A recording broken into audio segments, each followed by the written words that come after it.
ምን አይነት የቤት አማራጮችን ነው እያቀረባችሁ የምትገኙት? የሳር ቤት ሳይታችን ግንባታውን ኦልሞስት 35% በላይ ነው የሚገኘው። አሁን አንደኛ ሎኬሽኑ ሳር ቤት ሲባል እንግዲህ የከተማችን ተመራጭና ዲፕሎማቲክ መንደር የሚባል ነው። ብዙ ሰው ለቢዝነስም ለመኖሪያም የሚመርጠው መንደር ነው። ባለ 2 መኝታና ባለ 3 መኝታ ካሬ አማራጮች አሉ። ከ141 ካሬ ጀምሮ እስከ 162 ካሬ ድረስ የካሬ አማራጮች አሉ። ከመኖር ባለፈ ለቢዝነስ የሚያስቡ ሰዎች ዛጋ ገዝተው በጣም በቆንጆ ዋጋ እየተከራየ ያለ ነው። የንግድ ሱቆችም አሏችሁ እንዲሁም ደግሞ አፓርትመንቶችም አሏችሁና የሁለቱም ያከፋፈል ሁኔታ ምን ይመስላል? ፕሮጀክታችን አጠቃላይ 4 ቤዝመንት ያለው G+30 ሞል ታይፕ ሌክዠሪ አፓርትመንት ነው እየገነባ ነው የምንገኘው። ከግራውንድ ጀምሮ እስከ 4ኛ ድረስ በፈለጉት አማራጭ ቆንጆ የሆኑ ሱቆች አሉ። ከ300 ሺህ ብር ቅድመ ክፍያ ጀምረን ነው እየሸጥን ያለው። እስከ 500 ካሬ ድረስ ሱቅ ማግኘት ይችላሉ። ለአጭር ጊዜ የሚቆይ ያወጣናቸው ዲስካውንት ኦፈሮች አሉ። እሱም እስከ 15% የሚደርስ ዲስካውንት አለን። ደንበኞቻችን ያለውን ኦፈር እንዲጠቀሙና በጊዜ ግቡ እንላለን።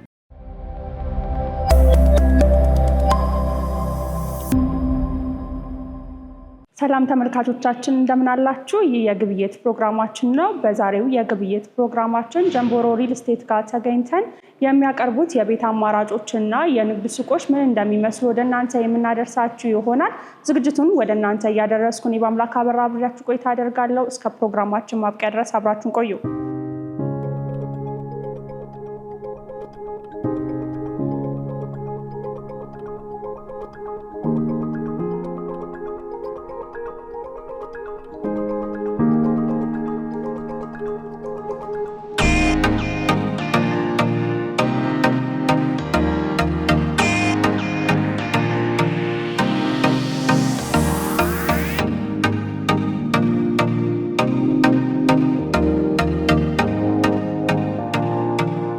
ሰላም እንደምን አለ? ሰላም እንዴት አለሽ? እግዚአብሔር ይመስገን። እስቲ እንተዋወቅ። ያምራል እባላለሁ። የጀምቦሮ ሪል ስቴት የሽያጭ አማካሪ ነኝ። በጣም ጥሩ። እንግዲህ ዛሬ የጀምቦሮ ሪል ስቴት ምን አይነት የቤትና የንግድ ሱቆችን እያቀረባችሁ እንደሆነ ለተመልካች ለማድረስ ነው የመጣ ነው። በቅድሚያ ግን ጀምቦሮ ማን ነው፣ ምን አይነት ስራዎችን ከዚህ በፊት ሰርቷል የሚለውንና ከዚህ በፊት የመጣባቸው መንገዶች ምን እንደሚመስሉ ባክግራውንዱ ብናነሳ ደስ ይለኛል። ጀምቦሮ ሪል ስቴት እንግዲህ ከተማችን ውስጥ አሉ ከሚባሉ የሪል ስቴት ካምፓኒዎች አንዱና ተመራጭ እየሆነ የመጣ የሪል ስቴት ካምፓኒ ነው። ከመመስረቱም ጀምሮ ስነግርሽ ጀምቦሮ ሪል ስቴት 2 ሲስተር ካምፓኒዎች አሉት። ውድበር ኮንክሪት ሳፕላይ የሚያደርግና እንዲሁም ደግሞ ጉመር ኮንስትራክሽን የሚባል ረዥም ዓመታት የስራ ልምድ ያላቸው። ለምሳሌ ኮንስትራክሽን ካምፓኒውን ብወስድልሽ ከ12 ዓመት በላይ በኮንስትራክሽን ዘርፉ ቆይቷል። ከተማችን ላይ አሉ የሚባሉ ሜጋ ፕሮጀክቶች ላይ በኮንስትራክሽን ዘርፉ ሲሳተፍ የቆየ የረዥም ጊዜ ልምድ ያለው ካምፓኒ ነው። እንዲሁም ደግሞ ኮንክሪት የሚያቀርብ ካምፓኒም አለን ለረዥም ዓመታት ያስቆጠረ ነው። እሱም ከተማችን ላይ ያሉ የሚባሉ ሜጋ ፕሮጀክቶች ሲገነቡ ኮንክሪቶችን በማቅረብ ይታወቃል። ለምሳሌ አድዋ 00 ፕሮጀክት በሚገነባ ሰዓት ዋና አቅራቢ የነበረው ውድበር ኮንክሪት ሚክስ አቅራቢ ካምፓኒ ነው። ከዛ ውጭ ወደ ሪል ስቴት ውስጥ መጣለች ምናልባት በ2012 ነው ወደ ሪል ስቴት ሴክተሩ ጆይን ያደርገው። ነገር ግን በዚህ በማይታመን በእኛ አሁን በኢትዮጵያ ሪል ስቴት ታሪክ ውስጥ በማይታመን ደረጃ በ5 ዓመታት ውስጥ 4 ፕሮጀክቶችን አጠናቀበን ለነዋሪዎች አስረክበናል። አሁን ደግሞ በቅርብ ደሊቨር የምናደርጋቸው ከ1 ዓመት እስከ 2 ዓመት ውስጥ ተጨማሪ 2 ሳይቶች አሉ። አሁን ላይ ቦሌ ቡልቡላ 93 ማዞሪያ ላይ ምናልባት ወደዛ ሄደሽ ከሆነ በጣም ብዙ ማህበረሰብ እንዲሁም አካባቢውን ሁሉ በጀምቦሮ እስከ መጥራት የደረሰ ድረስ በጣም ሰፋፊ መንደሮችን በሚባል ደረጃ ወደ 5 ፕሮጀክቶች ያሉት ቡልቡላ 93 ማዞሪያ ጋር ነው። እዛ ጋር አጠናቀን አስረክበናል ለ4ቱም ፕሮጀክቶች። እንዲሁም ደግሞ አሁን የምናስረክባቸውም አሉ ወረድ የተደረጉ ሜቢ እዛ ጋር ያለቀ ለሚፈልግ ሁሉ መልስ የሚሆን እንዳማራጭ እሱንም መጠቀም ይቻላል። እዛ ፕሮጀክቶች አሉ። በ1 ዓመት ጊዜ የምናስረክባቸውም አሉን። አሁን ደግሞ 6ኛው ሳይታችን እዚህ ሳር ቤት ወይም ቫቲካን ኤምባሲ የሚባለው ሳይታችን ላይ በሽያጭ ላይ እንገኛለን። ምን አይነት የቤት አማራጮችን ነው እያቀረባችሁ የምትገኙት? የቤት አማራጮች አሁን ደንበኞች የብዙ ጊዜ ጥያቄያቸው አንዳንድ ሰው ካከፋፈልም እንዲመቸው፣ አንዳንዱ ደግሞ ቶሎ ከመረከብ አንጻር 2 አይነት አማራጮችን ይፈልጋል። አንደኛ ወይ በግንባታ ቀስ እያለ የሚከፍለው ግንባታ ላይ ያሉ ፕሮጀክቶችን ይመርጣል። አንዳንዱ ደግሞ ያለቀ ይፈልጋል። እኛ ጋር ግን ሁለቱንም የሚመልስ አለን። ያ ማለት ምንድነው? ያለቀ ለሚፈልግ አሁን መረከብ የሚችላቸው አሉ። ከ6 ወር እስከ 1 ዓመት ጊዜ ውስጥ የምናስረክባቸው ፕሮጀክቶች አሉ። እንዲሁም ደግሞ በ2 ዓመት የምናስረክበው ሳይቶች አሉ። ሳይቶቻችን የሚገኙት ቡልቡላ 93 ማዞሪያ ጋር አሉን። እዛ ጋር አፓርትመንቶችም ሱቆችም አሉን። ያለቀ ለሚፈልጉ በተለይ ወደ ቢዝነስ የሚፈልግ ሰው መግባት የሚፈልግ ሰው አለ። ለዛም ይሆናሉ የንግድ ሱቆች፣ አፓርትመንቶችም እንዳልኩሽ ቶሎ ተረክቦ መኖር የሚፈልግ ለመኖር፣ ለሬንትም የሚፈልግ ደግሞ ቶሎ ማከራየት የሚችል ወይ ያወጣውን ገንዘብ ወደ ሪተርን ኦን ኢንቨስትመንት የሚቀየርበት አፓርትመንቶች አሉ። ከዛ ተጨማሪ ደግሞ እዚህ ሳር ቤት የሚገኘው ሳይታችን ወይም አሁን ያለንበት ማለት ነው ቫቲካን ኤምባሲ አጠገብ የሚገኘው ላይ እዛ ጋር አፓርትመንቶች ከባለ 2 መኝታ እስከ ባለ 3 መኝታ ድረስ በጣም በፈጣን የኮንስትራክሽን ፕሮግረስ ላይ እንገኛለን። እዛም ጋር አሉን አማራጮች ሰው በሚፈልገው መንገድ ያለቀ የሚፈልግ ያለቀ ግንባታ ላይ የሚፈልግ ሁለቱም አማራጮች አሉ። በጣም ጥሩ። ከባለ ስንት ጀምሮ እንዲሁም ደግሞ የካሬ መጠናቸው ምን እንደሚመስል ደግሞ ጠቅላላ አድርገህ መልስልኝ።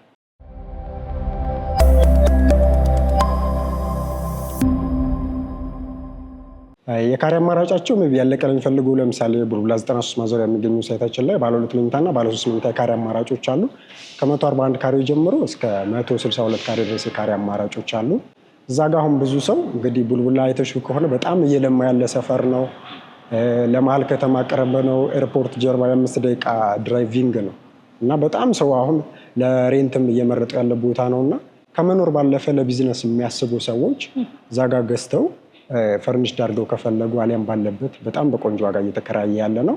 ለዛ ሀሳብ ያላቸው ያለቁ ቤቶች አሉ። ቡልቡላ ጋር እንዳልኩሽ ባለ 2 እና ባለ 3 መኝታ አማራጮች እዛው ላይ ሌላ ተጨማሪ ሳይት 5ኛው ሳይታችን ማለት ነው ኦልሞስት ወደ 80% የተጠናቀቀ ከ6 ወር እስከ 1 ዓመት ባለ ጊዜ ውስጥ የምናስረክበው እዛም ጋር ባለ 2 እና ባለ 3 መኝታ አፓርትመንቶች አሉ። በጣም ቆንጆ አስፋልት ዳር ያሉ የሚገርም እይታ ያላቸው ቤቶች ናቸው። ጀምቦሮ እንትን ሲል ከሎኬሽንም አንጻር ከህንፃ ዲዛይንም አንጻር ምንም አይነት የመጨለም እንትን የሌላቸው ናቹራል ቬንቲሌሽን ያላቸው በሁሉም ሳይድ በጣም ቆንጆ የከተማ እይታ ያላቸው ናቸው እኛ ፕሮጀክቶች። እዛ ጋር አማራጮች አሉን። የሳር ቤት ሳይታችን ግንባታውን ኦልሞስት 35% በላይ ነው የሚገኘው። አሁን አንደኛ ሎኬሽኑ ሳር ቤት ሲባል እንግዲህ የከተማችን ተመራጭና ዲፕሎማቲክ መንደር የሚባል ነው። ብዙ ሰው ለቢዝነስም ለመኖሪያም የሚመርጠው መንደር ነው። ተሹ ከሆነ አካባቢ ላይ በጣም ትልልቅ አቅም ያላቸው ሰዎች የሚኖሩበት ቦታ ነው እና ሎኬሽንን የሚመጥን ነገር ለመስራት ሞክረናል። እዚህ ጋር ከዲዛይንም አንጻር ሌክዠሪ የሚባሉ አፓርትመንቶችን ነው እየገነባን ያለ ነው። ፕሮጀክታችን አጠቃላይ 4 ቤዝመንት ያለው G+30 ሞል ታይፕ ሌክዠሪ አፓርትመንት ነው እየገነባን የምንገኘው። እንዳልኩሽ 4 ቤዝመንት አላቸው። 5000 ካሬ ላይ ነው ያረፈው ህንፃው። ስለዚህ 4 ቤዝመንት ማለት አሁን ከተማችን ላይ የፓርኪንግ ኢሹ በጣም ጥያቄ ውስጥ የሚገባ ነገር ነው እና እሱን ለመመለስም ከማሰብ አንጻር ነው በዛ ደረጃ እንትን ያልነው። ለምሳሌ 5000 ካሬ ማለት 4 ቤዝመንት ኦልሞስት ወደ 20,000 ካሬ የሚሆን ፓርኪንግ ኤሪያ አለ ማለት ነው። ስለዚህ ጋር ቤት የሚገዙ ሰዎች የፓርኪንግ ከራሳቸውን ባለፈ ገስት ቢኖርባቸው ምንም የሚያሳስብ ነገር አይኖርም። ከዛ ውጭ እያንዳንዱ ፓርኪንግ ላይ አሁን መኪኖች ከነዳጅ ወደ ኤሌክትሪክ ሽፍት እያደረገ ስለሆነ እሱን ታሳቢ በማድረግ እያንዳንዱ ፓርኪንግ ላይ ኤሌክትሪክ ቻርጅ ስቴሽን ይኖራቸዋል።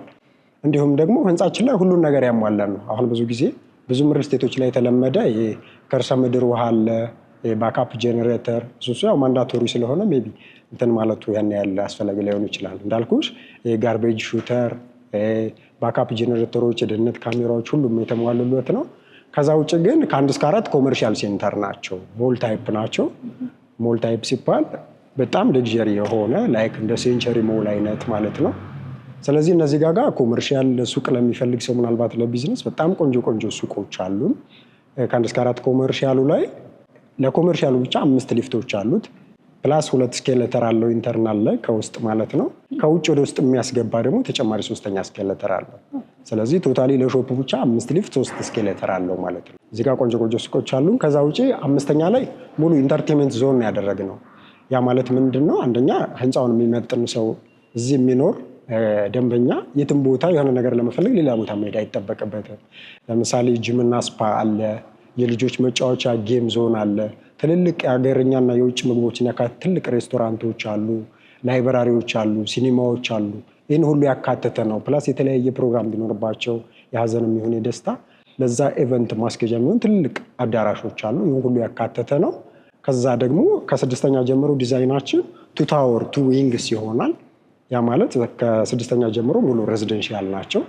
በጣም ቆንጆ ቆንጆ የሚባሉ አፓርትመንቶች እንዲሁ አካባቢ ላይ የተሸ ከሆነ ፊት ለፊታችንም የሚገኘው ቫቲካን ኤምባሲ ነው። በዚህ ሜን ሮድ ነው የሚያዋስኑት። ፊት ለፊት ላይ ወደፊት ተገንብቶ ይሸፍነኛል የምትይው ነገር የለም። በጣም ቆንጆ ቪው ያላቸው 360 ዲግሪ ቆንጆ እይታ ያላቸው አፓርትመንቶች ነው ይዘንቀር። በጣም ጥሩ። እስቲ ስለ አከፋፈሉ ሁኔታ እናውራ። የንግድ ሱቆችም አሏችሁ እንዲሁም ደግሞ አፓርትመንቶችም አሏችሁ እና የሁለቱም የአከፋፈል ሁኔታ ምን ይመስላል?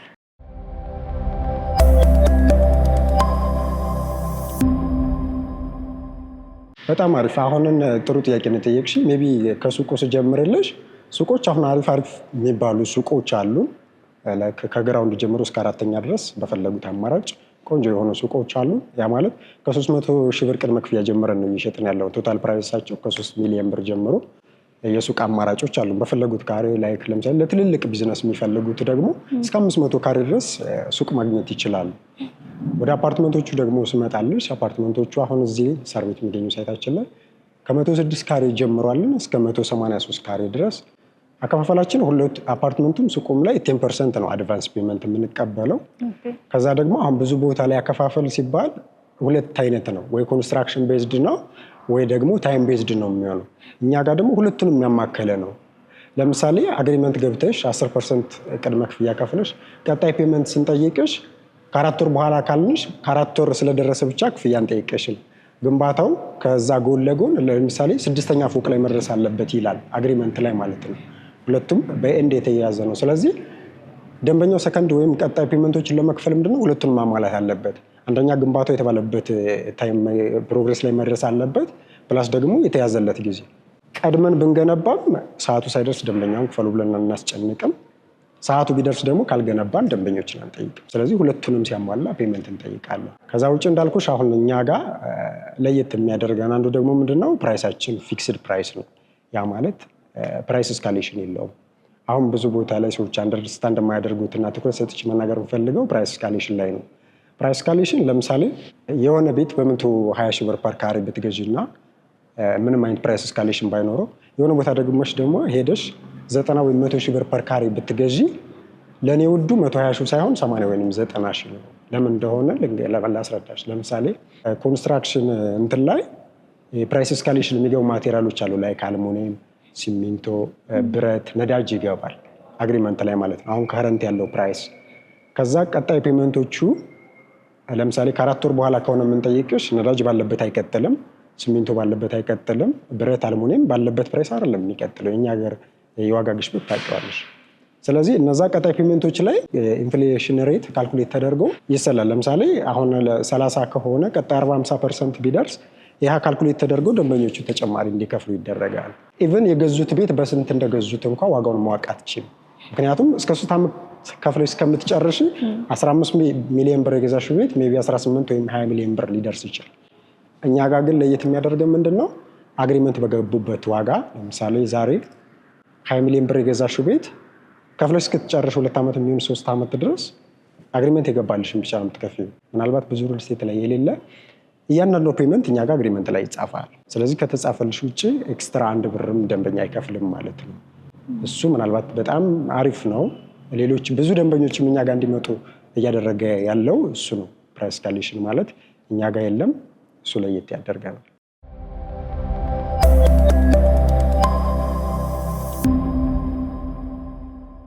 አፓርትመንቶቻችን ላይ ቅድመ ክፍያቸው አሁን ከ1.2 ሚሊዮን ብር ጀምሯል። ባለ 2 መኝታና እስከ ባለ 3 መኝታ ነው እኛ ጋር ያለን። ባለ 2 መኝታው ለምሳሌ 1.2 ሚሊዮን ብር ከፍለው ቀጣዩን ደግሞ እስከ 2 ዓመት ድረስ ቶታል በ10 ዙር ነው የሚሆነው። አድቫንሱን 10 ከከፈሉ ቀጣዩ በ9 ዙር ያለምንም አይነት ተጨማሪ ወይም ያለምንም ፕራይስ እስካሌሽን ቀስ እያሉ እየሰሩ መክፈል ይችላሉ። ፔመንት ጋር እኛ አሁን እንደሌሎች ጋር ሪጅድ አይደለም። አሁን ደንበኞች በዚህን ሰዓት ካልከፈላችሁ ብለን የሚያስጨንቅ ካምፓኒ አይደለም። አንደኛ ካምፓኒ በራሱ ፋይናንሻልም አቅም ያለው ካምፓኒ ስለሆነ ብዙ ነገሮችን በራሱ ነው የሚያደርገው። ስለዚህ አከፋፈላችን እንዳልኩሽ በ10 ዙር ነው ቶታሊ እስከ 2 ዓመት ድረስ መክፈል ይችላሉ ያለምንም ፕራይስ እስካሌሽን። ሱቆችም ላይ አድቫንስ ፔመንታቸው 10% ነው ከ300 ሺህ ብር ቅድመ ክፍያ ጀምሮ። ቀሪ ፔመንቶችን ደግሞ በ7 ዙር መክፈል ይችላሉ። ሱቆች በ15 ወር ውስጥ እናስረክባለን። ምናልባት አሁን እንደምታየው እንትናችን ኦፊስ የሚያደረግነው ሱቆች ላይ ነው። የሱቆቹ ግንባታ ኦልሞስት አልቋል። አሁን አፓርትመንቱን እየገነባን ያለ ነው እና በቅርብ ሪሰንት የሚረከብ ሱቆች አሉ። ሱቆች ለሚፈልጉ አፓርትመንቱንም በ2 ዓመት ውስጥ አጠናቀን እናስረክባለን። ምናልባት ሰዎች ቤት ሲገዙ ወይንም ደግሞ አንድ ነገር ላይ ኢንቨስት ሲያደርጉ ምን አይተው ምን አይነት ኳሊቲን ኮንሲደር አድርገው መግዛት አለባቸው ወይንም ደግሞ ኢንቨስት ማድረግ አለባችሁ ብለህ ታስባለህ? አንተም እንደ ሽያጭ ባለሙያ ሪል ስቴት ላይ ደንበኞች አፓርትመንት ወይም ሱቆች መግዛት ሲያስቡ ቀድመው ማየት ያለባቸውና መገንዘብ ያለባቸው ነገር አንደኛ ያው ዴሊቨሪ ታይም ነው። ብዙ ሀገር እኛ ሀገር ላይም እየተለመደ መጥቷል። በጊዜ ያለማስረከብ ሰው ሁሉ ቀድሞ አእምሮ ላይ የሚመጣ ነገር ሆኗል እና ዴሊቨሪ ታይም በጊዜ ያስረክባሉ ወይ? ካምፓኒው ማን ነው? ባክግራውንዱን ማወቅ አለባቸው። ከአሁን በፊት ገንብቶ ያስረክባሉ? በምን ያህል ጊዜ ያስረክበዋል? ስለዚህ አንደኛው ነገር እንደነገርኩሽ በጊዜ ያስረክባሉ ወይ ነው። ሌላ ደግሞ ሎኬሽን ማተር ያደርጋል። ቤት ስትገዢ ለምሳሌ አንቺ አንደኛ ወይ ልትኖሪበት ነው አሊያ ወይ ልታከራዩ ነው። ስትኖሪበት ተመችቶች የምትኖሪበት የምር ልጆች የምታሳድግበት የተለያዩ መጫወቻዎችን ጨምሮ የተለያዩ አመኒቲዎች ያሉበት ደህንነቱ የተጠበቀ ሰፈር መሆን አለበት። በዚህ ጀምሮ ምንም የሚታማ አይደለም። እንዳልኩሽ ሎኬሽን መርጦ ነው ለኑሮም ለኢንቨስትመንትም ተመራጭ የሆኑ ቦታዎች ላይ ነው እየገነባ ያለው። ሌላ ደግሞ የግንባታ ፍጥነት እንዲሁም ዲዛይን። አሁን አንዳንድ ቦታ ላይ ስትሄጂ ቤቶቹ ላይ በጣም ጭልም ያሉ ቤቶች አሉ። አንደኛው በአንደኛው ተሸፍኖ ምንም አይነት ቀን ሁሉ መብራት እያበራሽ የምትንቀሳቀሽባቸው ቤቶች አሉ። እኛ ጋር ሁሉም ናቹራል ቬንቲሌሽን ያላቸው ናቸው። 360 ዲግሪ ቤቶቹ ራሱ ፌስ የሚያደርጉት ሁሉም ወደ ውጭ ነው በሁሉም አቅጣጫ ካየሽ። ስለዚህ ጀምቦሮ ሪል ስቴት በዚህ እነዚህን ሁሉ ያሟላ ነው 100% ማለት ይቻላል። ሌላው ግን እንዳልኩሽ ደግሜ አጽንኦት መስጠት የምፈልገው ፕራይስ እስካሌሽን የሌላቸው ላይ እንትን ማለት አለባቸው። የፕራይስ እስካሌሽን ቀላል አይደለም። የገዙትን ቤት በስንት እንደገዙት ሁሉ እስከማያውቁት ድረስ ነው። ምክንያቱም እስከ 3 ዓመት በስንት እንደሚያልቅ አያውቁትም። እነዚህ ነገሮች ኮንሲደር አድርገው እንዲገቡ ሪከመንድ አደርጋለሁ። በጣም ጥሩ። እንግዲህ አሁን የምንገኘው ሳር ቤት የሚገኘው ሳይታችሁ ላይ ነው እና ግንባታው ምን አይነት ደረጃ ላይ እንደደረሰ ደግሞ ተመልክተን ብንመለስ ደስ ይለኛል። ይቻላል፣ ደስ ይለኛል።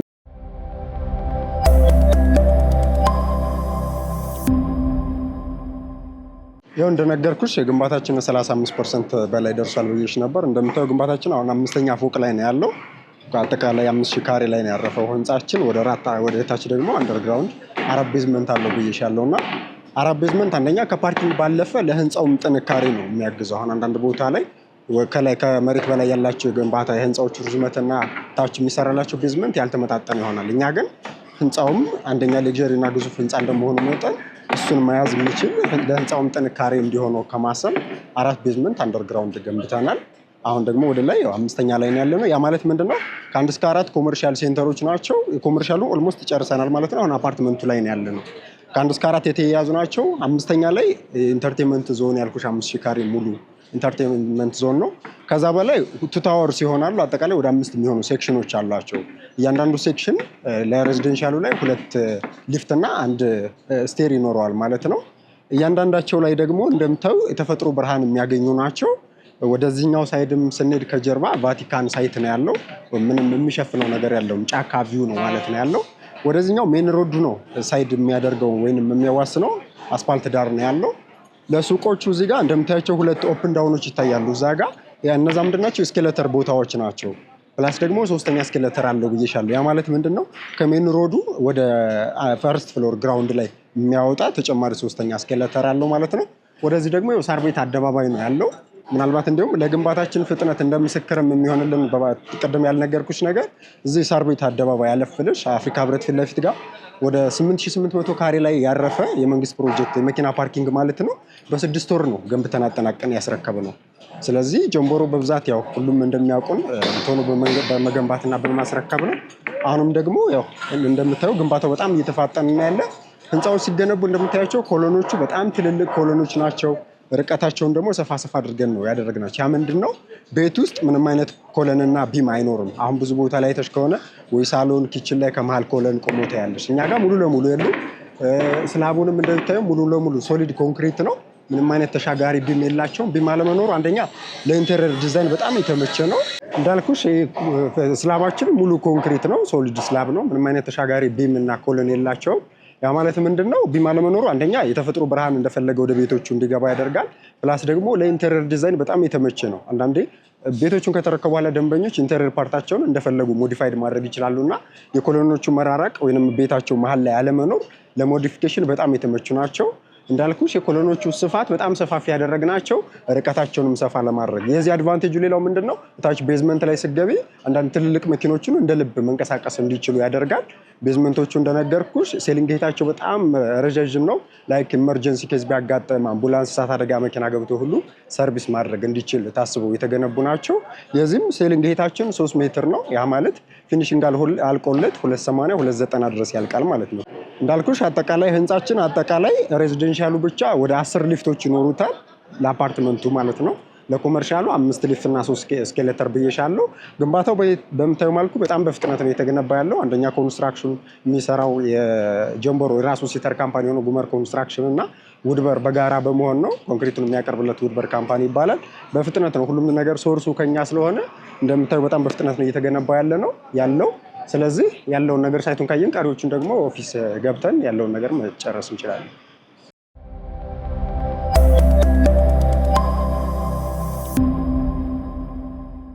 እንግዲህ ግንባታው ጥሩ በሚባል ደረጃ እየተገነባ ነው የሚገኘው። እሱንም ተመልክቻለሁ። ምናልባት እነዚህን የቤት አማራጮች የሚፈልጉ ሰዎች በምን አይነት ቅናሽ ወይም ደግሞ ዲስካውንት ነው የምታስተናግዱት? ያው ዲስካውንትም እንዳላችሁ ስለሰማሁኝ ስለ ዲስካውንት ደግሞ በተወሰነ ደረጃ ብናነሳ ደስ ይለኛል። በጣም አሪፍ። አሁን ላይ እኛ ጋር አፓርትመንትም ሆነ ሱቅ የሚገዙ ደንበኞች ለአጭር ጊዜ የሚቆይ ያወጣናቸው ዲስካውንት ኦፈሮች አሉ። እሱም እስከ 15% የሚደርስ ዲስካውንት አለን። በአጭር ጊዜ ውስጥ ለሚመጡ ደንበኞች ይህን ኦፈር አዘጋጅተናል። ያ ማለት 3.2 ሚሊዮን ድረስ ከአንድ ቤት ላይ ቅናሽ አድርገናል ማለት ነው። ስለዚህ ደንበኞች ሲመጡ ይህን ኦፈር ማግኘት ይችላሉ። ዲስካውንታችን ለአጭር ጊዜ ይቆያል። በጣም ጥሩ። ምናልባት በውጭ ሀገራት ላሉ ይሆናል ወይም ደግሞ እዚህ ሀገር ውስጥ ያሉ ሰዎች እነዚህን የቤት አማራጮች በምን አይነት መልኩ ነው የራሳቸው ማድረግ የሚችሉት? ውጭ ያሉ ሰዎች አንደኛ እዚህ ውክልና ያላቸው ሰዎች ካሉ በተወካያቸው አማካኝነት ሳይት አስጎብኝተን ኤቭሪቲንግ ሁሉን ነገር ዲስከስ አድርገን በውክልና መጨረስ ይችላሉ። ውክልና የሌላቸው ሰዎች ካሉ ደግሞ ሳይቱ የሚያይላቸው ካለ አለ ደግሞ በቪዲዮም ቢሆን አሳይተናቸው እዛው ባሉበት ሆኖ መግዛት ይችላሉ። ያ ማለት ምንድነው? አግሪመንቱን በዲኤችኤል መላክ ስለሚቻል እንደዛ አድርገን አግሪመንቱን ባሉበት ሆኖ መጨረስ መግዛት ይችላሉ። ምናልባት ሀገር ውስጥ ላሉት ደግሞ በማንኛውም ሰዓት ከታች የምናስቀምጣቸው ስልኮች አሉ። ቢደውሉልን ሳይት እናስጎበኛለን። ቢሮም መጥተው ዲስከስ ማድረግ እንችላለን እና ይህን ኦፈር መጠቀም ይችላሉ። ታች ባለው ስልክ ይደውሉልን። በጣም ጥሩ። እነዚህን የቤት አማራጮች እንዲሁም ደግሞ የንግድ ሱቆች የሚፈልጉ ሰዎች እናንተን በምን አይነት መልኩ ነው ማግኘት የሚችሉት? አንደኛ ስልክ ቁጥሮች እናስቀምጣለን። ፕላስ ደግሞ ቢሮአችንም መጥተው በአካል መጎብኘት ይችላሉ። በአካል መጎብኘት የማይችሉ በታች የምናስቀምጣቸው ስልኮች በዋትሳፕ መሆን ይችላል፣ በቴሌግራም በማንኛውም ሶሻል ሚዲያን ተጠቅመው ኮንታክት ሊያደርጉን ይችላሉ። በጣም ጥሩ። በመጨረሻ ማለት የምትፈልገው ነገር ካለ እድሉ ልስጥህ። ያው ጀምቦሮ ሪል እስቴት ያው ሞቷችንም የሚለው በጊዜ ግቡ አይደል? እኛ ደግሞ ያው በጊዜ በማስረከብ እንታወቃለን። ደንበኞቻችን ያለውን ኦፈር እንዲጠቀሙና በጊዜ ግቡ እንላለን። በጣም ጥሩ። ስለሰጠኸኝ ጊዜና ማብራሪያ እጅግ አድርጌ አመሰግናለሁ። እኔም ስለመጣችሁ አመሰግናለሁ። እግዚአብሔር ይስጥልኝ። ክቡራትና ክቡራን ተመልካቾቻችን በዛሬው ዝግጅታችን ጀምቦሮ ሪል ስቴት ጋር ተገኝተን የተለያዩ የቤትና የንግድ ሱቆች ምን ይመስላሉ፣ ዋጋቸውስ ምን ይመስላል ብለን ወደ እናንተ ያደረስንላችሁ መረጃ የተከታተላችሁትን ይመስል ነበረ። እነዚህን የንግድ ሱቆችን እንዲሁም ደግሞ የቤት አማራጮች ላይ ኢንቨስት ማድረግ የምትፈልጉ ተመልካቾቻችን ከስር በምናስቀምጠው ስልክ ቁጥር በመደወል ቤቶቹን መግዛትና የራሳችሁ ማድረግ ትችላላችሁ። ስለነበረን ቆይታ እጅግ አድርገን እናመሰግናለን። ሰናይ ጊዜ ይሁንላችሁ።